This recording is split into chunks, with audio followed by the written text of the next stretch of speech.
All right, what a great day today has been. Excuse me for all of my extra peripheral items. I tore my ACL, so we're making it today.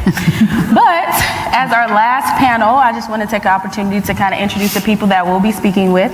Our last panel discussion for today will focus on creating and sustaining a culture of innovation. Some of you have seen Susan Nethero on Oprah. She's been on the show 5 times.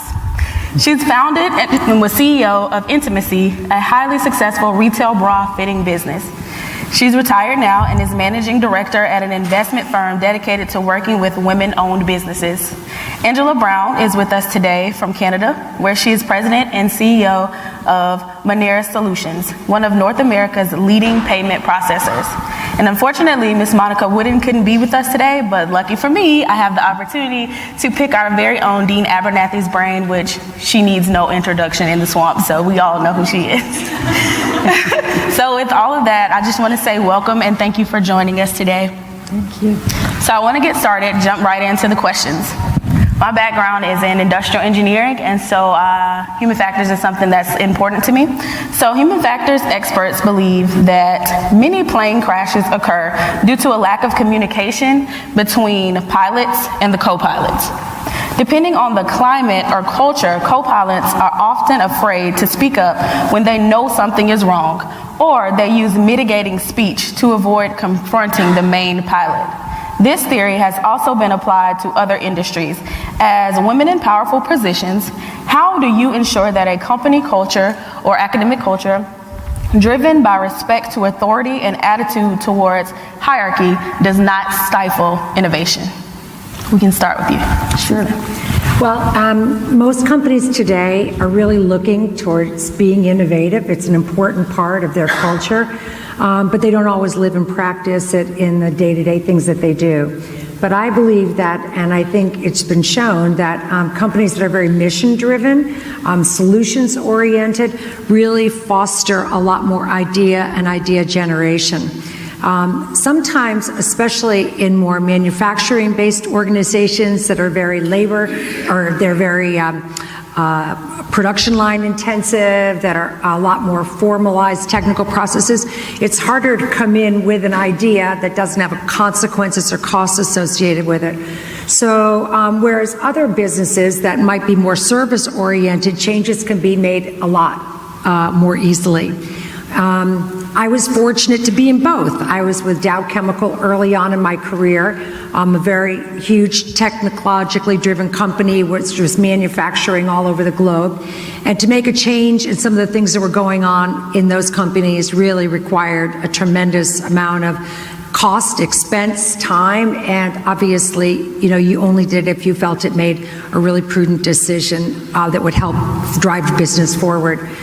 But later on in life, I was fortunate to be in service-driven companies where if we had a problem, a customer problem, or an opportunity to enhance a customer experience, we could make those changes right on the spot, and we encouraged our people to do that. So I think, depending upon the type of business that you're in, you're going to get a different reception to opening up the window and asking questions about the way practices are done and the way a business is managed and facilitated. What I learned is that for me, always presenting opportunities in terms of how it can better enhance or help achieve a mission would be extremely important. And I think if we keep a solutions-oriented approach, companies can be more open and responsive to innovative ideas that will come up along the way. Thank you. I'll just add, I came to the States 16 years ago with the first .com boom. So I am from Canada, but I'm a very proud American at this point. And it was interesting to watch the first .com boom because I was with a bank, not so innovative, but trying to be, and I was dealing with some startups that were incredibly innovative, some of whom have survived and some of whom didn't make it in that first .com boom.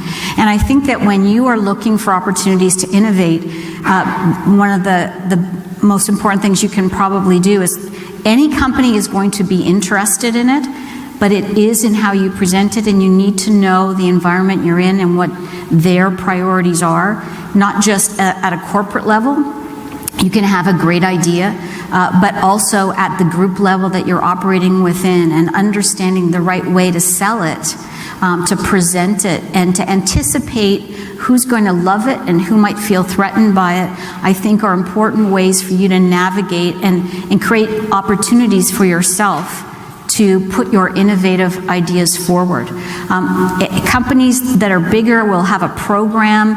They'll invite you to submit your ideas or be part of innovation. There's some great incubators that in financial services. MasterCard has a lab, and they have labs around the world where some of the youngest people that are recruited into the company get to go and invent things. That's a great opportunity within a large company. But I have dealt with startups where everybody is in a scrum in a kind of a warehouse setting, and they are trying to design something that's going to break all of the rules of, if you think of somebody like Uber and the way they've changed business. So I think you need to understand what environment you're in, what are they going to value, and how can you take your great idea and put it forward in a way that they're going to hear it and that they're going to appreciate what you've got to offer. Dean? So some of this was addressed earlier today by Shelley Archambault, and I think she had some great comments about taking the initiative to speak up, and probably other people are interested in hearing your thoughts as well. But the flip side of that is you want to create a culture, if you're the leader of that unit, where people feel empowered to speak up and feel like if they do, they'll be listened to. There was an interesting article recently in the Harvard Business Review that talked about the relationship between diversity of the leadership team and the likelihood that women, people of color, members of the LGBT community would be listened to if they spoke up. And there was a clear correlation between this culture of inclusion and the diversity of the leadership team in this unit. So I think one of the things that we can do is make sure that we pay a great deal of attention to who our leaders are and who we're encouraging to become leaders, because if you have that diversity of leadership, you're more likely to have a culture, and it's been documented to be true, that will encourage people to speak up, and when they do speak up, that they will be listened to.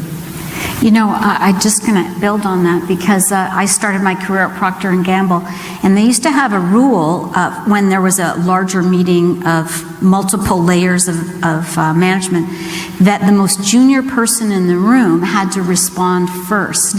And as a leader, I've told this story multiple times, and I try to practice it myself, because if they always have to wait till the end to offer their ideas, that it may be hard for them to come up with something. It gives them a chance to come up with the first idea, and then for the more senior and experienced people to build on it instead of to be the ones to say the obvious things. And I was talking to some of the students who have interned at Procter & Gamble, and even though it's soap and detergent and some kind of everyday things, the innovation there, I think, is spectacular. And in part, I think it's because they very deliberately try to cultivate the contribution of their newest team members as well as their most experienced team members.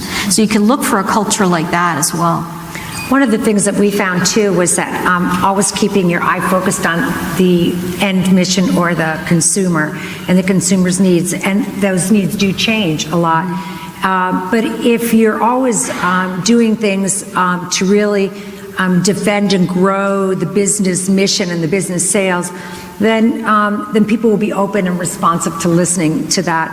And I think that when people suggest ideas that might not seem, well-grounded, I think sometimes it may be because, they're thinking ahead, or they're thinking they've got another reference point. So I think what I learned was a lot of people do not prepare coming to meetings.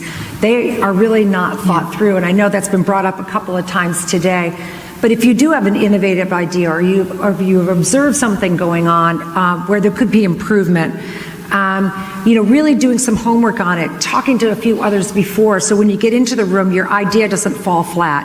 You've already perhaps gotten some feedback. You found out what some of the obstacles might be. You found out what some of the opportunities are. People might share with you information that you weren't privy to before. So I really think it's important, and I think if you go into a meeting always prepared to contribute, then you've already changed the dynamic in the room. And I think people can't not receive that in a positive way. So always go into a meeting with the expectation that you're going to be a contributor, and then you'll find ways for your ideas to really be interpreted in a way that's going to be constructive. Awesome.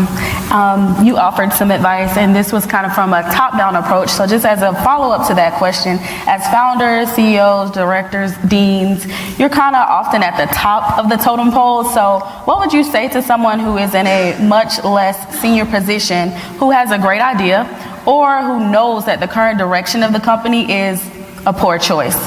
What is the best way for them to voice their concerns and share these ideas without fear of negative consequences? I know you kind of touched on that just now, but if anyone else wants to weigh in. It is tough, and when people talk about CLM, career limiting moves, it can be because of the way that you handle a situation when you were more junior, and if you don't have the full story or the context, or you're not you haven't done enough homework to really be prepared for the objections you're going to run into as you present your idea. But I would say that you do have to still risk putting your idea together in a good way, but then out there. And if you are articulate and professional in the way you present your idea, those are the moments when you can distinguish yourself in your career and really make a difference in your career. And so it's to have some courage and do the right prep and remember your position, because most other people in the company also are trying to do a good job. And if you remind yourself of that, they might have thought of what you've thought of. They might have dispensed with it when you actually can see a way forward that they couldn't see.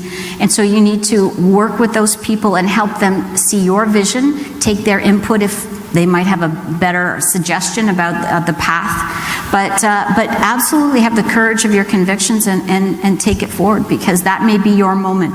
That may be the story you're going to tell one day when you're sitting on a panel and you're trying to encourage the next generation of people to be successful. So grab that opportunity and run with it. Well, this is where you might have an opportunity to use your network. If there's a trusted mentor or colleague that you can go to sort of hone your ideas, have them pick out any holes that might be there, sort of a trusted place to kind of put yourself out there and be bold. And then that gives you the confidence to go and speak to someone maybe more senior in your organization. You had an opportunity to articulate your arguments, your vision. You've had an opportunity for someone else to look at your data to see if it's as solid as you think it is. And I would encourage you to utilize those kinds of interactions, because it can be a really valuable experience for both you and your network. Thank you.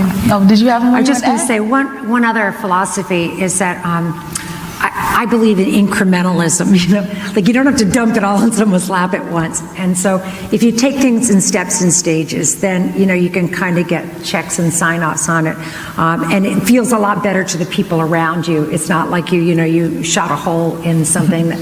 And then the other key thing is that we always try to teach our own people that if they wore our hat, if they thought about the way we would respond to something, I would rather that someone go forward and make a decision based upon the logic and the rational thinking that they have than someone who waits and checks for approval at every moment. So my dad always used to tell me, and I will never forget it, that it's easier to ask for forgiveness and permission. And so I think that if you're acting in the best interest of the business and acting in the best interest of your teammates and the other people that you're with, then you will be forgiven. So. My mom tells me that, but I don't think she really wanted me to do that. I think she means it applies to other things in life, but not her house rules growing up. To slightly shift gears, it's been said that Silicon Valley's culture of innovation is unique. Do you agree? Do you think that there is a difference between the culture of innovation in Silicon Valley versus elsewhere? And what are some of those advantages or disadvantages? And if you do think so, how do we foster that or create that here at UF? I know we have the Innovation Hub, and when I first met you, you talked to me about how we're trying to make Gainesville the next Silicon Valley and bring some of that type of innovation here, because we have some of the world's best engineers coming out of Gator Engineering. So if you want to start with addressing that question, and then we'll get some outside feedback as well. Well, you just made my argument for me, I think. That was excellent. Good job. One thing Silicon Valley has and has had from the beginning is a strong engineering college and a pipeline of talent that can feed local industry. It also had a College of Engineering that was focused on preparing the workforce. The Stanford Distance Learning Program proudly boasts of having educated half of Silicon Valley, and so you need that continuing education pipeline. I don't think Silicon Valley has a lock on innovation or talent. I think other places, Austin, Boston, and eventually places in Florida, can also tap into that. One thing Silicon Valley has is an attitude of unbounded optimism. They believe things can happen. They believe things will happen. They believe that the world is limited only by their own ability to imagine and implement. And I think that sort of can-do attitude, we can have that in Florida as well. Awesome.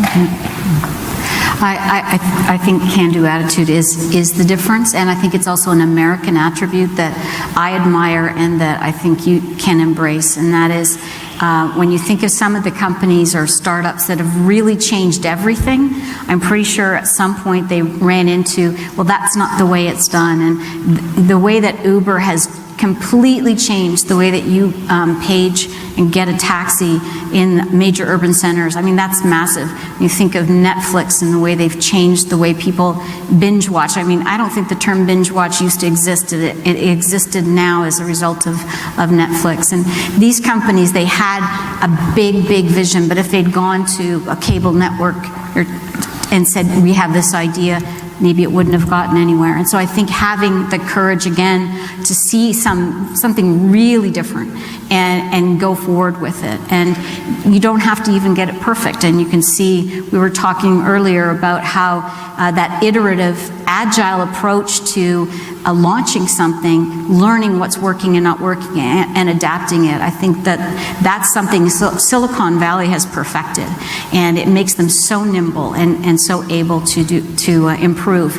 And I think we all aspire to that sort of agile development approach to things, and that can be done anywhere. It does not have to be done in Silicon Valley in California. So I think that's open to all of us to emulate. Yeah.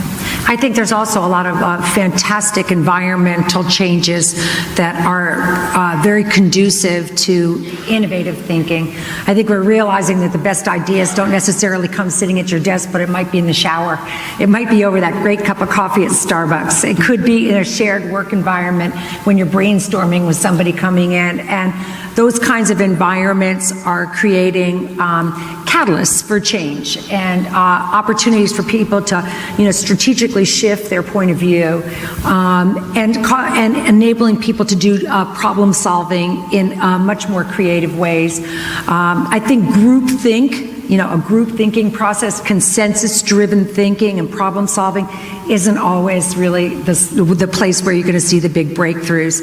Of course, entrepreneurship has really changed dramatically in 10 to 15 years. When I jumped out and started my business when I was 39 years old, almost 20 years ago,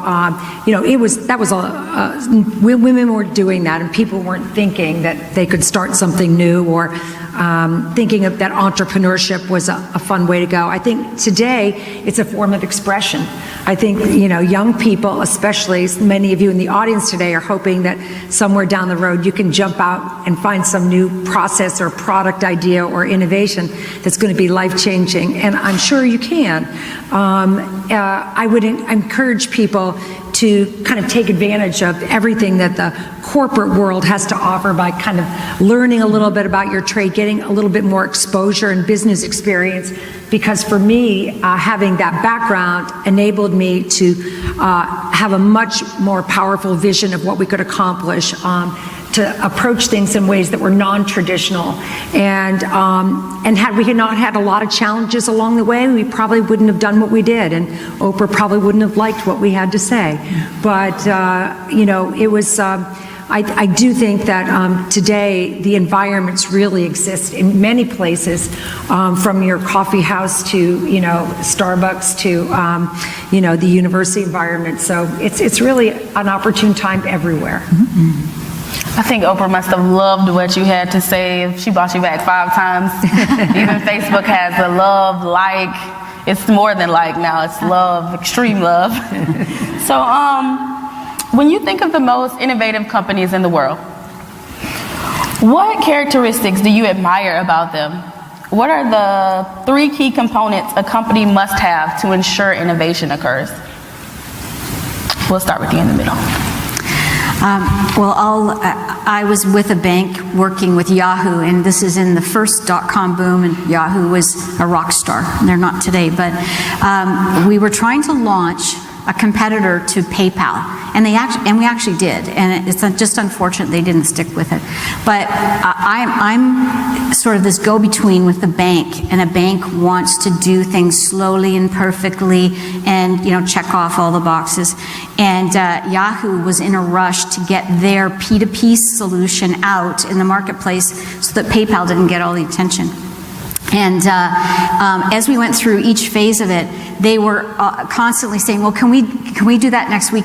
They were pushing us to work so much faster than our comfort zone, and it was such a great experience for me to realize that it could be done, because we'd almost always start off by saying, "We can't do it that fast. We need to check with people," and they made us better, and they made us realize that we could do things much better.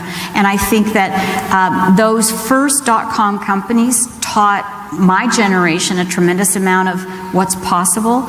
And now when I look around today, I see companies like Square that have changed the way things are being done in my industry, which is payments. And as I've mentioned before, Uber has changed around the world the way that you hail a cab. I think those are all great examples, and it's usually because they've challenged the status quo in many different ways, not just one way. And that's the kind of company that I think you should, if you have the luxury at the beginning of your career to look for, that's the kind of company you could learn a tremendous amount from. Dean? I'm going to go back into the past a little bit. Back when I was young, many years ago, I had an opportunity to work for Bell Labs, AT&T Bell Labs, which for my particular discipline at that period of time was one of the most innovative laboratories in the world. And I think about the things that happened at Bell Labs that enabled that sort of creativity, and 2 things come to mind. First of all, there were no boundaries, there were no disciplines, and in that sense it was very much like Silicon Valley, no barriers, just opportunities or challenges and solutions and a group of really smart people that you could work with. And you didn't know if they were one particular discipline or another, you just knew that they were smart and they had some ideas and you could work together to do some great things. The second was it was a very safe place to fail. In fact, you were encouraged to swing for the fences. I remember very clearly, I've told this story before, but one day at a division meeting, our vice president of research, who was a Nobel Prize winner named Arno Penzias, stood up and said, "If you're succeeding more than 10% of the time, your vision is not bold enough." What his point was, I think, really was that you need to be attempting to do really big things in big ways. Don't be afraid to fall down. You've heard this many times today. Don't be afraid to fail as long as you learn from your failures. And to me, those were the hallmarks. And that can happen in a large company, in a small company, in a mid-sized company. I think if you can get that kind of an environment, you can achieve great things. That's great. Well, I absolutely love brands that add value to my life. I love brands that make it easier for me, that bring me new thoughts or new interesting products. I love brands that are true to their purpose and really have the customer focus in mind, that are continually innovating. So when I go there, there's something new and surprising and exciting. I love continuously experiencing things, so brands that really make the consumer experience come alive. I think we've talked a lot about customer-centric organizations, but there are some companies that just do a magical job of consistently doing that. I think we can all relate to Apple, the things they've done, some of which have been a surprise. We were going small, and then all of a sudden the iPhone comes back and the iPad comes back, and so there's ideas that they're continually innovating. I'm always excited to hear some sort of interview and wonder what's going to be next from them. So I think, exceeding the customer experience and expectations, is probably one of them. Another is companies that really do a great job of empowering their people. It's tragic to me that a lot of people go to work and they're not passionate about what they do. And I think that companies that have passionate advocates, whether they're employees, who've grown up in the company, or the ability to attract talent because they are the kind of companies that really empower their people to continuously learn and grow. I mean, those are companies that are going to be innovative and also wonderful places for people to spend a good part of their professional lives. So those are probably two things that I hold near and dear. Thank you. So as students, we ask a lot of questions and we get talked to about the questions that we ask. So it has been said that the only stupid question is the one unasked. How often do you ask those high-risk questions? How do you create a work environment where asking those questions is encouraged? Is there really a such thing as no stupid questions in the real workforce, or is that something they just tell us students?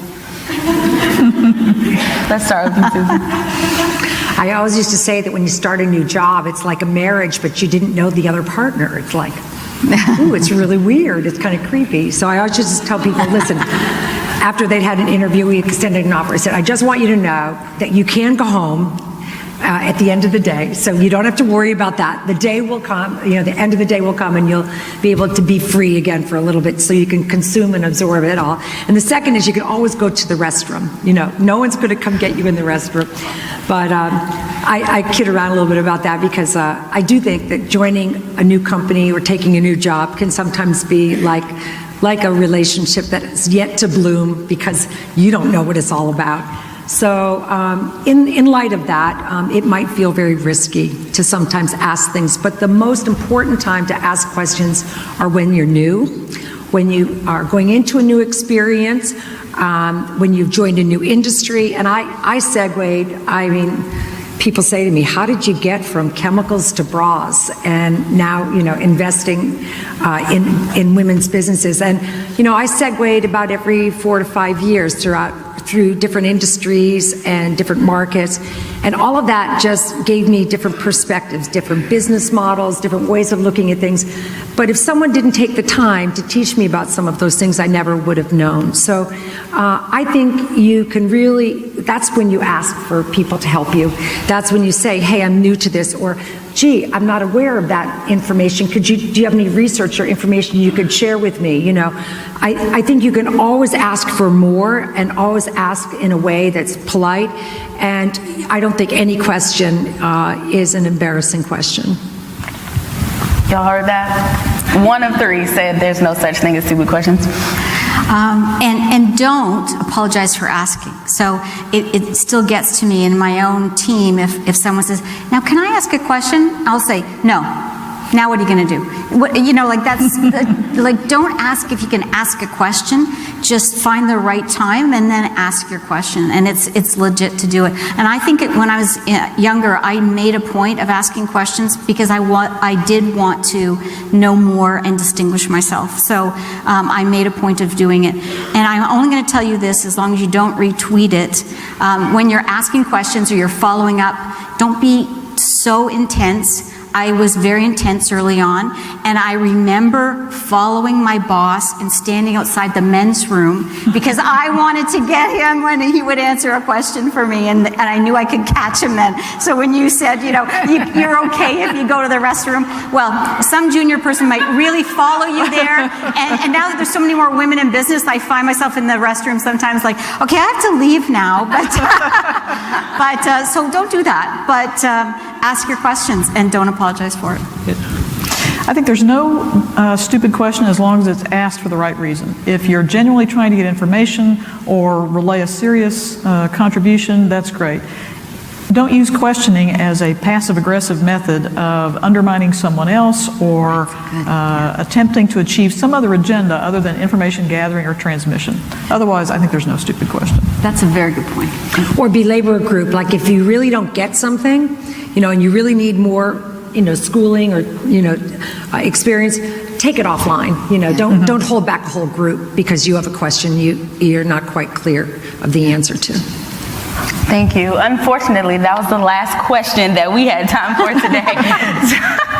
So I just want to say big thanks to our panelists today, all of our guests on this panel and earlier today. Let's give them a round of applause. Thank you so much for taking the time to talk to us and address this audience.